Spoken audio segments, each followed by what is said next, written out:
Dios te bendiga, hermano y amigo. Quiero decirte que sí se puede probar con la Biblia que tu iglesia es falsa. No pude contestar el comentario del video que hiciste porque no trae margen para que lo conteste. Voy a responder en mi misma pregunta. La iglesia católica y la iglesia evangélica siempre han existido. Si tú vas a Mateo 13, 24 al 26, te encontrarás con el trigo y la cizaña. Dice que el hombre aquel sembró trigo en su campo, pero mientras dormían los hombres, su enemigo sembró cizaña y se fue. Entonces aquí podemos ver que tanto la iglesia verdadera como la iglesia falsa han estado unidas desde el principio. Dice la escritura, y cuando creció la hierba y dio fruto, apareció también la cizaña. Tan pronto apareció Cristo, apareció Herodes. Vemos cómo los anticristos surgieron desde que estaba Cristo, o pregúntale tú a Cristo si todo era paz y armonía cuando Él estuvo predicando, cuando tú dices que la iglesia solo era católica. Pregúntale al apóstol Pedro, pregúntale al apóstol Juan, pregúntale a los apóstoles si todo era paz y armonía. Cuando estaba Cristo se le opusieron varios de los sumos sacerdotes. Cuando estaba el apóstol Pablo y Pedro, ellos hacen mención, también como el apóstol Juan, de Diótrefes, de Elimas y de Alejandro el Calderero. Estos han nacido juntos desde el principio. La iglesia católica siempre ha estado infiltrada entre la iglesia verdadera de Cristo. Te puedo dar citas bíblicas donde Cristo rechazó las ideas católicas que tienen ustedes. Una de las primeras ideas católicas que Cristo refutó, porque dicen que a Lutero no le gustó la iglesia católica y se salió. Si no le gustó ni a Cristo, hermano. Mira, cuando la mujer aquella dijo, bienaventurado el vientre que te trajo y los senos que mamaste, Jesús luego la detuvo y dijo antes, bienaventurados son los que oyen la palabra de Dios y la guardan. El apóstol Juan se creía de los únicos autorizados por Cristo. Eso que tienes bien arraigado tú, le dijo Jesús, no se lo prohibáis, cuando le dieron la queja de que alguien andaba predicando sin estar con ellos. Y te voy a enseñar un puntito aquí que jamás tú lo entenderás o lo enseñarás. ¿Quiénes eran los hermanos separados en esa historia de Juan 9:49? Los discípulos. Jesús les dio poder y autoridad para echar fuera demonios y para sanar enfermedades en Lucas 9:1.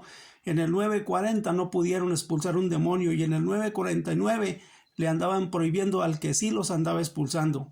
¿Quiénes eran los hermanos separados? Si Cristo dijo que separados de él nada podían hacer en Juan 15:15. Entonces Jesús rechazó la idea de honrar el vientre y los pechos que lo dieron a luz.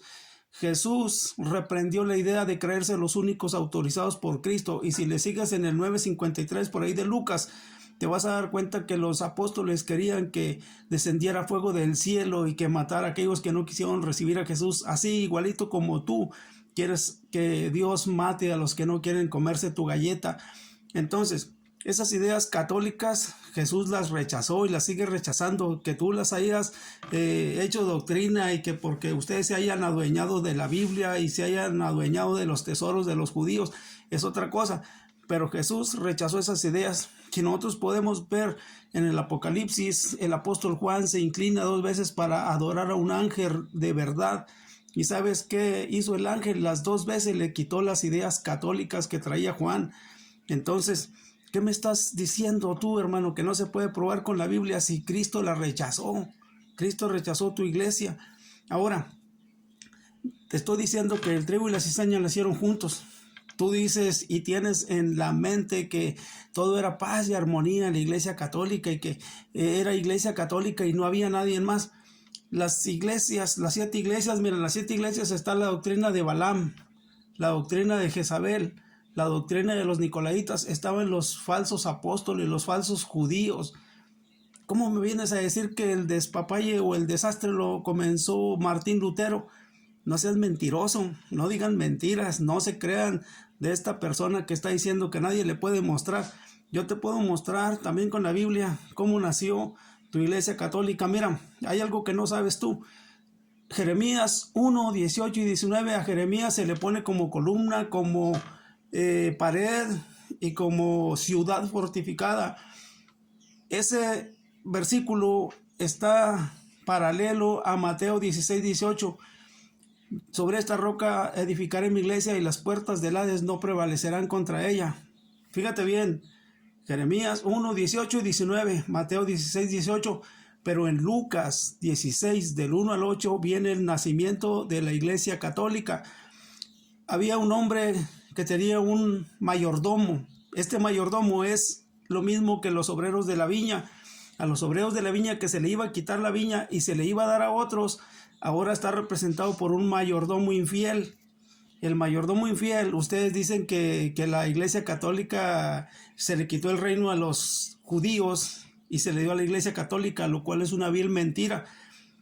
Se le habla al mayordomo y se le dice que se le va a quitar la mayordomía. Era el antiguo fariseísmo. Ahora, cuando el mayordomo infiel se entera de que le van a quitar el empleo, idea algo para vivir sin trabajar. Y es lo mismito que hace la iglesia católica. Comprometer a las personas para comprometerlos a mantener la idea, el perdonar deudas que no ha pagado ni ella. El mayordomo infiel fue lo que inventó él.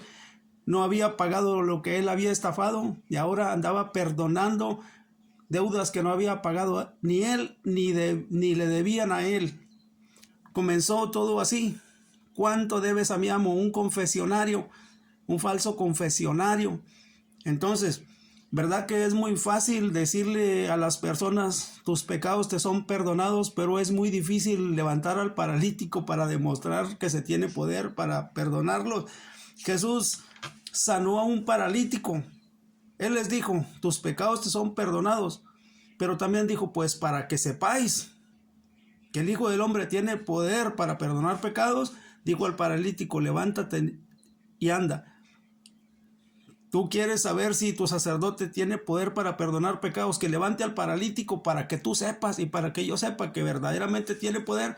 Es muy fácil decirle tus pecados te son perdonados, que al cabo no se va a dar cuenta hasta que resucite en el infierno cuando haya perdido toda autoridad, toda oportunidad para ser salvo.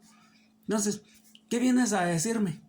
¿Qué vienes a decirnos o cómo quieres engañarnos de que tu iglesia o que la iglesia de nosotros no aparece desde el principio, que no se puede demostrar, demostrándose que la tuya es falsa, las demás son verdaderas, la que guarda la palabra de Cristo? Para empezar, Cristo rechazó el creerse los únicos. Cristo rechazó honrar el vientre y los pechos. Cristo rechazó o el ángel rechazó la adoración. 2 veces lo hizo el apóstol Juan. Si seguimos con Pedro, que quiso mochar orejas porque no aceptaron a Cristo, si seguimos con Pablo y muchos otros que tuvieron ideas que ustedes las tienen bien arraigadas, tu iglesia es falsa, carnal.